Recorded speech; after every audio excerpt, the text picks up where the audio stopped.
आपने बराह रास्त दायरे वहाँ बैठकर समाअत देखी है, नाजरीन ने टीवी पर यह समाअत देखी है।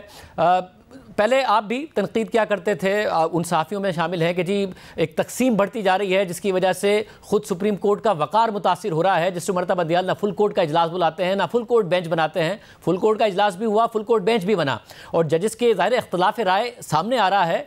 एड्रेस वकील को कर रहे होते हैं मगर एक दूसरे को भी जवाब दे रहे होते हैं। आपके ख्याल में एक अच्छी सिमत में जा रहा है अभी तक, जैसे काजी फ़ाइज़ ईसा का टेन्योर और जो कुछ नज़र आ रहा है उस पर क्या कहिएगा? जी शाज़िब, इख्तलाफ राय का कोई किसी ने एतराज़ नहीं किया कि जजेस में इख्तलाफ राय नहीं होना चाहिए। वहाँ मसला ये था कि डिसेंट को जस्टिस बंदियाल ने दबा दिया था। उनके जो मुखालिफ जजेस जो उनके नज़रिए से नहीं इख्तलाफ जो उनके नज़रिए के साथ नहीं थे तो उनको बेंचेस में साथ बिठाना छोड़ दिया। यहाँ ये हो रहा है कि वो काजी फ़ाइज़ा के नज़रिए से भी इख्तलाफ जो है वो सुना जा रहा है, उनको उनसे मुशावरत की जा रही है और यही खुशाइन चीज़ है। और मेरा ख्याल है कि इससे जो है वो डिबेट जितनी होगी हेल्दी होगी। एक तो ये जो फ्रस्ट्रेशन जजेस में थी कि हम ख्याल जजेस को ही बार बार बेंच में बिठाया जाता है, वो ख़त्म हो जाएगा। अब ये है कि जिसकी दलील ज़्यादा जानदार होगी उस और वो जजमेंट जो है अपहेल्ड कर जाएगा। तो मेरा ख्याल है कि ये फुल कोर्ट की मीटिंग अगर जस्टिस बंदियाल भी अपने टेन्योर में कर देते तो उनके ही हक में सारी चीज़ें जाती थी।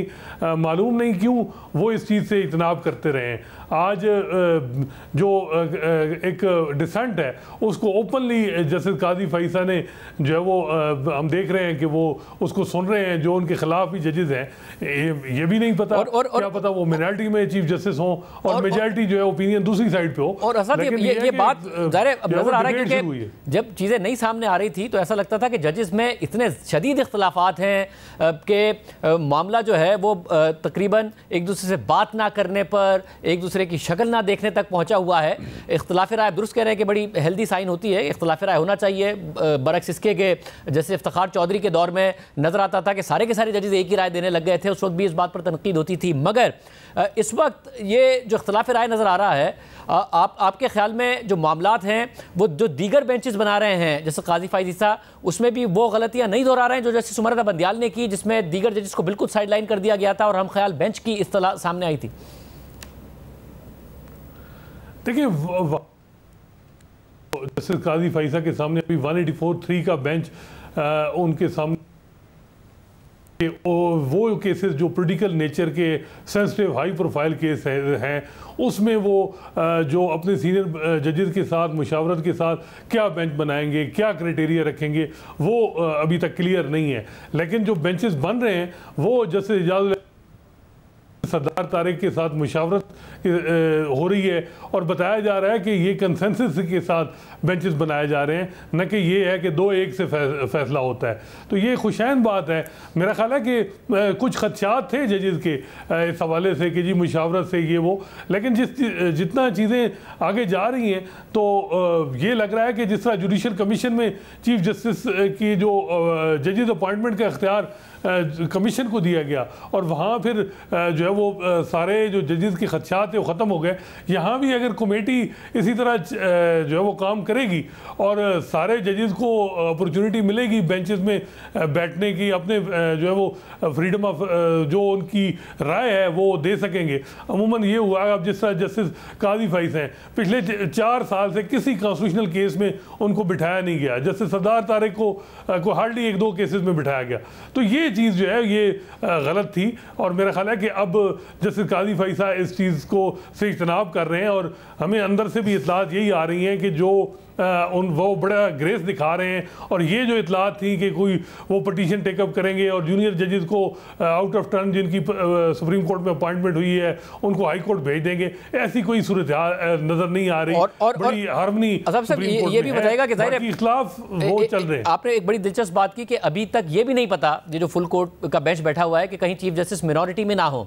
अब चीफ जस्टिस फ़ाइज़ साहब एक ऐसी शख्सियत के तौर पर सामने आ रहे हैं जो खुद कह रहे हैं कि जी मुझे इख्तियार नहीं चाहिए पार्लियामेंट की सुप्रीमेसी की बात कर रहे हैं, दीगर जजेस जस्टिस अतर मिनल्लाह हो, जस्टिस मंसूर अली शाह हो, जस्टिस मंदू खेल हो, जस्टिस सरदार तारिक हो, वो भी ये बात कर रहे हैं। मगर जब आप ये कह रहे हैं कि कुछ नहीं पता, चीफ जस्टिस मिनॉरिटी में भी हो सकते हैं, हो सकता है कि ये जो प्रैक्टिस एंड प्रोसीजर एक्ट है ये स्ट्राइक डाउन ही हो जाए, तो आपको लगता है उस सूरत में भी जो एक और काम नहीं किया जस्टिस सुमरता बंदियाल ने, वो ये कि जी खुद ही सुप्रीम कोर्ट अपने रूल्स बनाती, खुद अपने इख्तियारात को डाइल्यूट कर देते चीफ जस्टिस, सुमोटो के हवाले से, बेंचेस बनाने के हवाले से, वो उन्होंने नहीं किया। तो फाइज साहब उस तरफ जाएंगे, इसकी तवक्को उनसे की जाए? जी बिल्कुल। देखें, एक तो सवाल जो ये केस चल रहा है इसमें पार्लियामेंट की कॉम्पिटेंस का है कि पार्लियामेंट को इख्तियार है कि वो जो है वो सुप्रीम कोर्ट की इंटरनल प्रोसीडिंग या जो वर्किंग है उसको रेगुलेट कर सकती है। तो वो उस हवाले से भी ओपिनियन में इख्तलाफ है। राइट ऑफ अपील क्या मिलना चाहिए, क्योंकि कुछ जजेस कहते हैं कॉन्स्टिट्यूशन अमेंडमेंट दरकार है, ना हम फुल कोर्ट रूल्स में अमेंडमेंट करके दे सकते हैं, ना आर्डिनरी लॉ से जो है वो राइट ऑफ अपील दे सकते हैं 184(3) के केसेस में।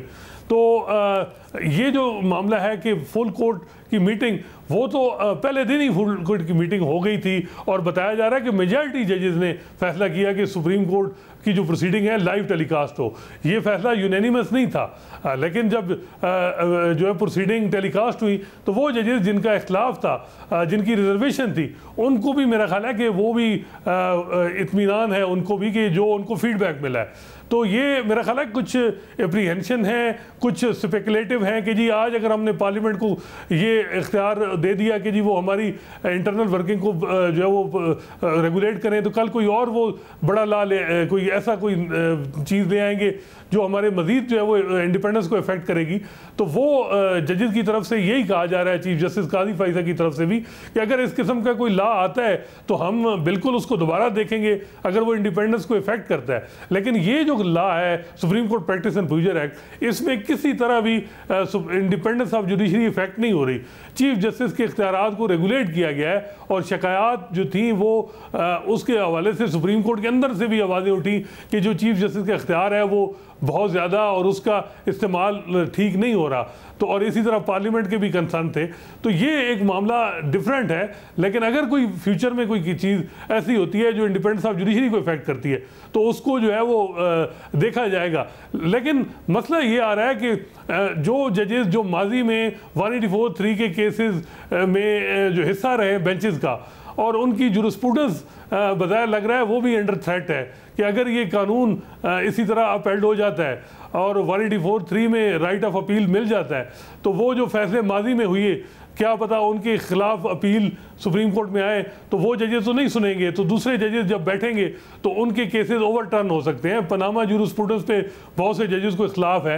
ये अलग बात है कि कुछ लोग कहते हैं कि उस पर रिव्यू रिजेक्ट हो गया है, अब 188 आर्टिकल के तहत जो है वो उनके खिलाफ राइट ऑफ अपील का हक ख़त्म हो गया है। लेकिन अगर राइट ऑफ अपील ये कानून में है कि जी हर वो फैसला जो माजी में भी 184(3) पे हुआ और एग्रीव्ड आदमी सुप्रीम कोर्ट में आ सकता है, तो ये जो 6 साल में 3 चीफ जस्टिस ने बड़ी कंट्रोवर्शियल फैसले किए तो ये रिवर्स भी हो सकते हैं। तो ये एक वजह ये भी है कुछ जजेस का जो कंसर्न है कि जी वो क्यों नहीं चाहते कि राइट ऑफ अपील का हक हो।